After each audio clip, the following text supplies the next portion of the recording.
اور تیسری بات کہ اللہ کی رضا کے لیے اتنی محنت کرو جتنا تم اللہ کے محتاج ہو. تو بھئی ہم تو اللہ کے بہت محتاج ہیں، اس لیے اللہ کی رضا کو حاصل کرنے کے لیے ہمیں پوری کوشش کرنی چاہیے. کہتے ہیں نا، ربا تو راضی تے سارا جگ راضی.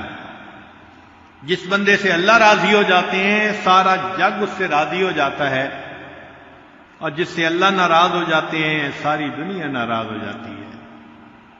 یہ خزاں کی فصل کیا ہے فقط ان کی چشم پوشی. یہ خزاں کی فصل کیا ہے فقط ان کی چشم پوشی. وہ اگر نگاہ کر دے تو ابھی بہار آئے. جب رحمت کی نظر ہٹ جاتی ہے تو بس انسان کی زندگی میں خزاں آ جاتی ہے. جب اللہ کی رحمت کی نظر ہو جاتی ہے تو زندگی میں بہار آ جاتی ہے. دنیا کہتی ہے او جی دریا میں رہنا مگر مچھ سے بیر.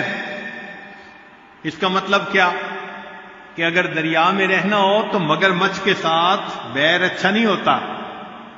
تو بھئی دنیا میں رہنا اور دنیا کے بنانے والے سے بیر، یہ کیسے ہو سکتا ہے؟ تو ہمیں اللہ تعالیٰ کو راضی کرنے کی اتنی کوشش کرنی چاہیے جتنا ہم اللہ کی رضا کے محتاج ہیں. جب اللہ تعالیٰ کسی بندے سے خفا ہوتے ہیں تو پھر اس کو تگنی کا ناچ نچا دیتے ہیں. سونے کو بھی ہاتھ لگاتے ہیں تو مٹی بن جاتی ہے.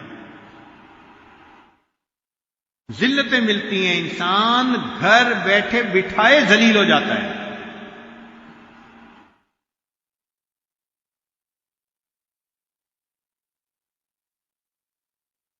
ایک دفعہ بنی اسرائیل نے موسیٰ علیہ السلام سے سوال پوچھا، حضرت ہمیں کیسے پتا چلے کہ اللہ تعالیٰ ہم سے راضی ہیں؟ تو حضرت موسیٰ علیہ السلام کو طور پر گئے اور انہوں نے اللہ تعالیٰ سے سوال پوچھا، اللہ میری قوم پوچھ رہی ہے کہ کیسے پتا چلے کہ آپ ہم سے راضی ہیں؟ تو رب کریم نے جواب میں فرمایا کہ اے میرے پیارے موسیٰ علیہ السلام، یہ کام تو آسان ہے. ان لوگوں سے کہہ دیجئے کہ یہ اپنے دل میں جھانک کر دیکھیں، اگر یہ اپنے دل میں مجھ سے راضی ہیں میں پروردگار ان سے راضی ہوں، اور اگر اپنے دل میں یہ مجھ سے خفا ہے میں ان سے خفا ہوں. چنانچہ آج کتنے لوگ ہیں جو اپنے حالات میں اللہ سے راضی ہوتے ہیں، شکوے، یہ نہ ملا، یہ نہ دیا، ایسا نہ ہوا، ایسا نہ ہوا. اگر ہمارے دل میں شکوے ہیں تو اس کا مطلب اللہ کے ہاں بھی ہمارا وہ مقام نہیں ہو سکتا. چوتھی بات، صرف اسی سے مانگو جو کسی کا محتاج نہیں. تو بھئی اللہ تعالیٰ ہی کی ذات ہے جو کسی کی محتاج نہیں، باقی مخلوق تو سب محتاج ہے. جس سے بھی مانگیں گے وہی محتاج ہوگا. تو محتاج سے کیا مانگنا؟ کہتے ہیں کہ ایک آدمی تھا تو وہ گیا بادشاہ کے دروازے پر. تو کسی نے کہا بھئی ذرا صبر کرو کہ بادشاہ سلامت نماز پڑھ رہے ہیں. وہ رک گیا.